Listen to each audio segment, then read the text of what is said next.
کتنے لوگ تھے جو ہمارے ساتھ چلتے ہوتے تھے؟ آپ ذرا اپنے ذہن پہ زور دیں۔ بچپن کے دوست، کلاس فیلوز، کاروباری ساتھی، گلی محلے کے لوگ، رشتہ دار، اعزاء و اقربا، آباء و اجداد، اور کتنے لوگ آپ کے مخالفین، معاندین، یہ ساری ایک فہرست ذہن میں لائیں تو ایک دم خیال پڑتا ہے فلاں بھی چلا گیا، فلاں بھی چلا گیا۔ کوئی سال کے بعد اچانک کوئی بات یاد آتی ہے تو یاد آ جاتا ہے، کوئی 6 ماہ کے بعد یاد آتا ہے۔ کئی ایسے لوگ ہیں کہ سال ہا سال بعد یاد، ہاں وہ بھی ہوتا تھا۔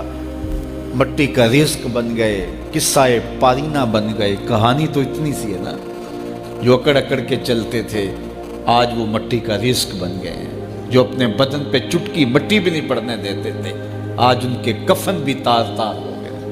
حضرت غوث اعظم فرماتے ہیں قبرستانوں میں جا کے دیکھو کیسے کیسے حسینوں کی مٹی خراب ہو رہی ہے۔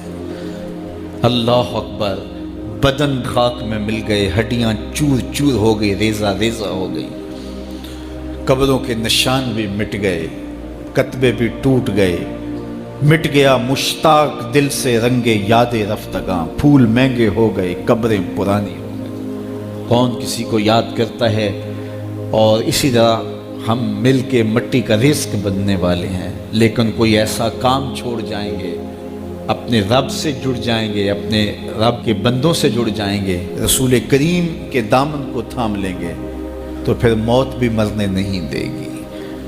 پھر سرخرو اور سر بلند ہوں گے، پھر عزتوں کے تاج سروں پہ رکھے جائیں گے، وقار کی مسند پہ بٹھائے جائیں گے۔ فقیر نام تنا دا باؤ، قبر جنہ دی جیوے ہو۔ پھر قبروں پہ بھی چراغاں ہوگا جب ہم ان سے جڑ جائیں گے۔ تو یہ مختصر زندگی کی تمام تر لطافتوں کے حصول کے ساتھ گزرنی چاہیے۔ کتنے نوجوان ہیں جنہوں نے اپنی توبہ کو مؤخر کیا تھا بڑھاپے کے لیے، اور آج قبرستانوں میں دفن ہیں۔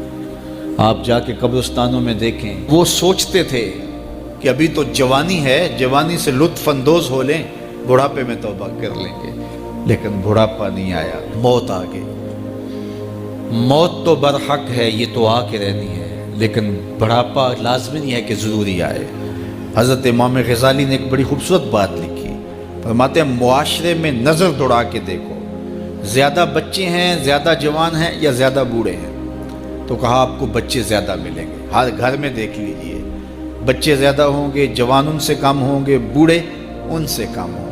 تو اگر بوڑھے تھوڑے ہیں، جوان زیادہ ہیں، تو غزالی فرماتے ہیں پھر بات سیدھی سیدھی ہے، بڑھاپے تک کوئی کوئی پہنچتا ہے، زیادہ جوانی میں چلے جاتے ہیں۔ اور کہا کہ اگر جوانوں سے بچے بھی زیادہ ہیں تو پھر اس کا مطلب ہی سیدھا سیدھا ہے کہ جوانی تک سارے نہیں پہنچتے، بہت بچپن میں چلے جاتے ہیں۔ غرہ کس پہ، ناز کس پہ، غرور کس پہ، تکبر کس پہ؟